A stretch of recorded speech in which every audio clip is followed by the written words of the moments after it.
அந்த வசனத்தை தம்பி உடனே மாத்துறது இதெல்லாம் தண்ணி கேனா அப்படின்னு ஒரு இடத்துல சொல்லுவாங்க. அதே மாதிரி பாடல் மூர்த்தி வர சொல்லுங்க. ஆமா மூர்த்தி சார்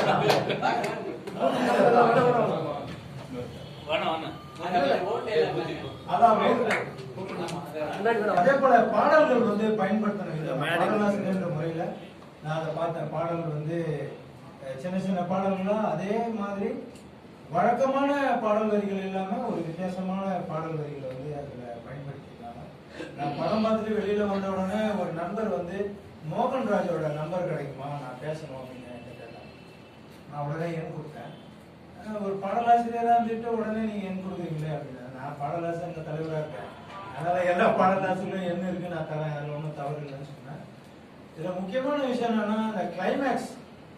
இந்த கிளைமேக்ஸ்ல வந்து எல்லாரும் இப்படிதான் போய் பட முடியும் அப்படின்னு நினைக்கும் போது ஒரு நகைச்சுவையான ஒரு காட்சி. அந்த காட்சியை நீங்க எப்படி வச்சீங்க, அதை வந்து நான் ரொம்ப ரசிச்சேன். அதுல வந்து அந்த நகைச்சுவையில ஒரு உள் நகைச்சுவை ஒண்ணு இருக்கு. என்னன்னா நம்ம வந்து கொரோனா காலத்துல வெளியில போய் விளையாடுவோம், அந்த விளையாட்டை தடுக்கிறதுக்காக ஒரு ட்ரோன் வரும், அவங்க தானே இப்ப வந்திருக்காங்க அப்படின்னு சொல்லி எல்லாம் ஓடணும் பாருங்க. அதான் நினைச்சீங்கன்னா அது ரொம்ப சிறப்பா இருந்தது. இந்த அதாவது இந்த கதைக்கள் வந்து இப்போ இல்ல, அம்மா சொன்ன மாதிரி பெரியாருக்கு முன்னாடியில இருந்து இந்த புரட்சி வந்து, அதாவது ராஜாராம் மோகன் ராய் காலத்துல இருந்து பெண்கள் வந்து உடன்கட்டை ஏறணும், அதுக்கு பிறகு வந்து அவங்க விதவையா இருக்கணும், மனம் பண்ணக்கூடாது, இது தொடர்ச்சியா வந்துகிட்டே இருந்தது. அது வந்து இலக்கியத்துல இருந்தது இப்பதான் வந்து திரைமொழி சார்ந்து ஐயா பண்ணியிருக்காங்க. அதனால இந்த திரைக்குழுவுக்கு அந்த நன்றியை தெரிவிச்சுட்டேன். அந்த கடைசி காட்சி மட்டும் எப்படி பண்ணீங்க அது மட்டும்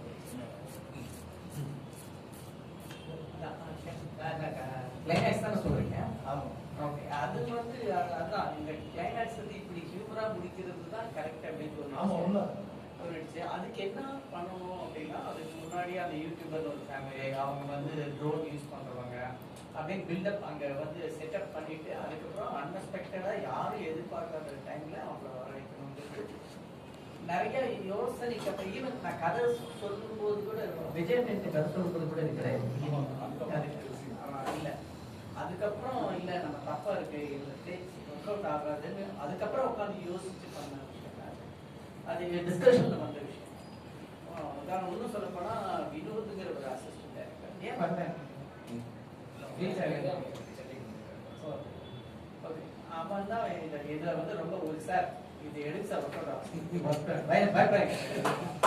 இது மாதிரி சொல்றதுக்கு சில டைரக்டர் அதுக்கான அசிஸ்டன்ஸ் அப்படிங்கிறது எல்லாருமே இங்க இருக்கிற எல்லாருமே ஒவ்வொரு விதத்துல எனக்கு சப்போர்ட் பண்ணும்.